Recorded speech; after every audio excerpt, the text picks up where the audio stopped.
Welcome back to my YouTube channel. So here I am again with a video on phrases.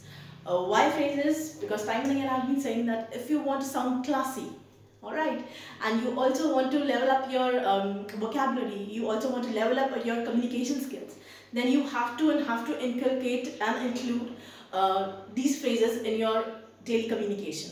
क्या होगा? आपका vocab बढ़ेगा, है ना, और सामने वाले पे अच्छा इंप्रेशन पड़ेगा.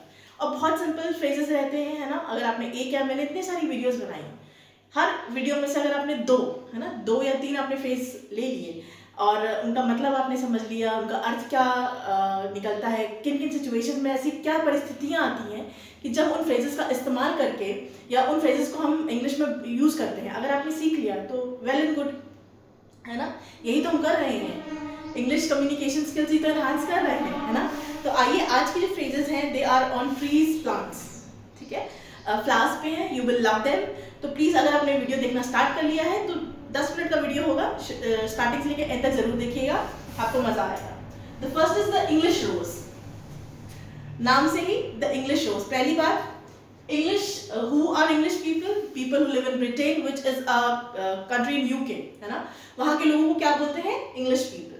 तो अगर आपके जानने में, या अगर like for me, I am a literature student, तो लिंग्विस्टिक्स की अगर मैं बात करूँ, लैंग्वेज की एग्जाम्पल मैं दे रही हूँ कि I am I am a part of linguistic department. So in my class there is a English shows. That means I am trying to say that I have a beautiful young English girl in my class, है ना. तो beautiful नहीं लगाया मैंने, young नहीं लगाया मैंने सीधा बोल दिया I have an English shows in my class. ठीक है, कितना easy है और कितना fascinating है. English rose, okay. The second is roses all the way. अब इसका क्या मतलब निकल के आता है? Everyone cooperates or everything falls at right place. किसी भी कंडीशन में है आप, किसी भी सिचुएशन में आप, परिस्थिति में आप, और आपको आप जो भी काम कर रहे हैं उसमें उस काम को करने के लिए आपको अपने आपके जो साथ वाले लोग हैं, साथ वाले लोग मतलब जो आपके कलीग्स हैं या जो आपके फ्रेंड्स हैं, दे आर कोऑपरेटिव, और आपको किसी भी परेशानी का सामना नहीं उठाना पड़ रहा है, तो आप क्या बोलेंगे? It was roses and roses all the way for me. ठीक है, it was roses and roses all the way for me, कि मेरे लिए सब जगह ऐसे था, है ना. It was so easy for me to do the presentation, to give the presentation, as it was roses and roses all the way. All my friends या all my colleagues were very helpful, were very cooperative. ठीक है, आप इस्तेमाल कर सकते हैं. जैसे अगर आप टीचर हैं, आप स्कूल में पढ़ाती हैं, तो आप बोल सकती हैं my colleagues are very cooperative. जरूरी नहीं बार बार यही बोलो, आप बोल सकते हो at my workplace there are roses and roses all the way. ठीक है, इसका मतलब यही निकल के आएगा कि आपको किसी भी परेशानी का सामना नहीं करना पड़ता है. ठीक है. As fresh as daisy. Daisy is again a flower, a very beautiful flower. And if you are saying that so and so person is as fresh as daisy, that means you are trying to say कि the person is full of energy. He is vibrant, है ना, बहुत सारी energy है. जैसे अगर मैं example लूँ कि my English teacher, she is as fresh as a daisy. ठीक है, तो क्या कहना चाह रही हूँ कि she is full of energy. Next is everything in the garden is lovely. अब इसका लिटिल मीनिंग, तो अगर आप फ्रेज को पढ़ेंगे कि everything in the garden is lovely, का मतलब है कि गार्डन में सब कुछ अच्छा है ना.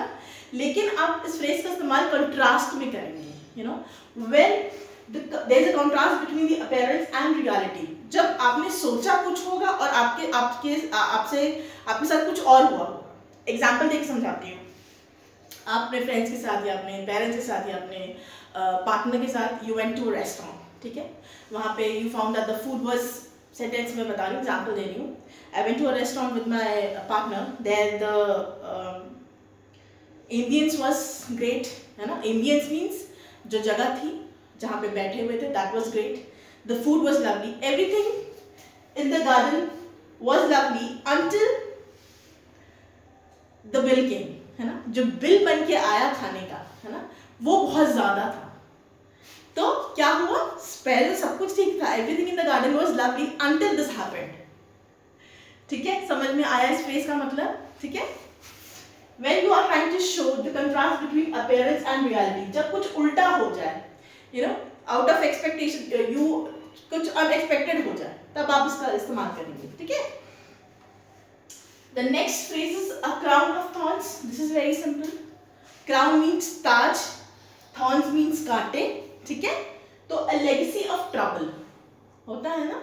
अगर मैं एग्जांपल दूं कि द मिनिस्टर और the PM, you know, he has a crown of thorns। क्यों? हर एक दिन एक नया चैलेंज है ना, हर एक दिन एक नया काम कि आज ये करना है, आज वो करना है ना। तो what is it? It is a crown of thorns.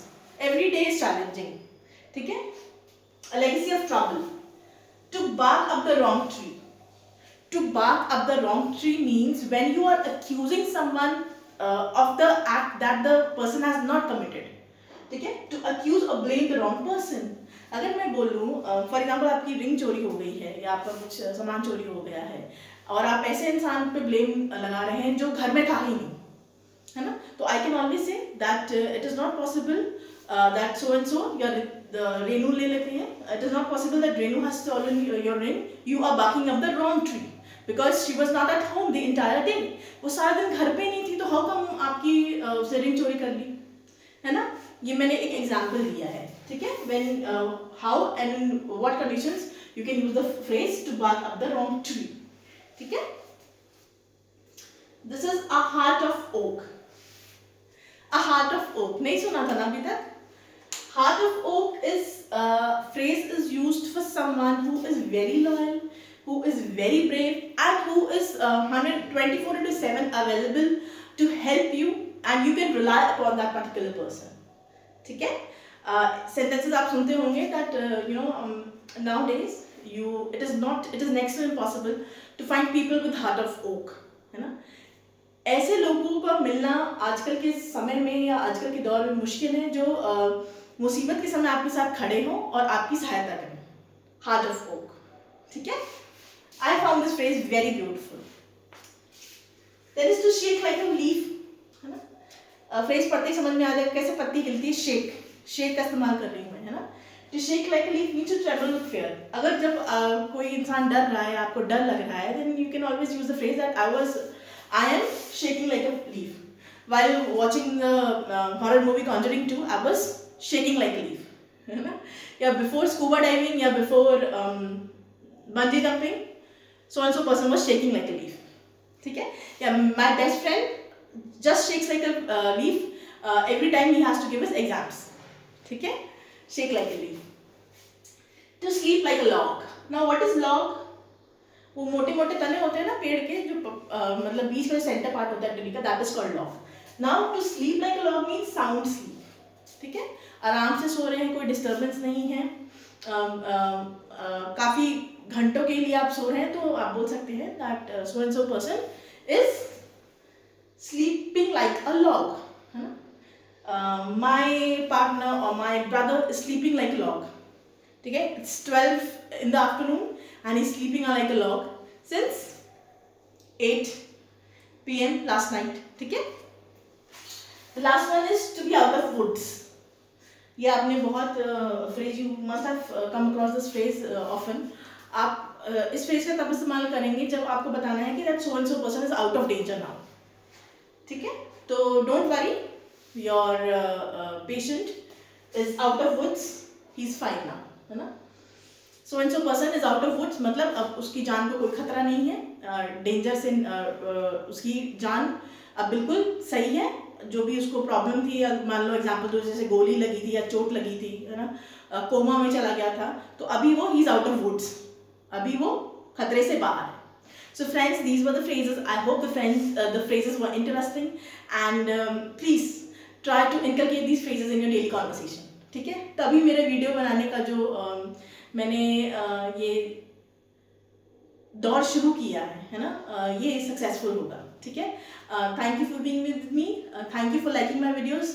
Please मुझे और प्यार दीजिए ना, through viewing my videos, through liking my videos. Thank you everyone.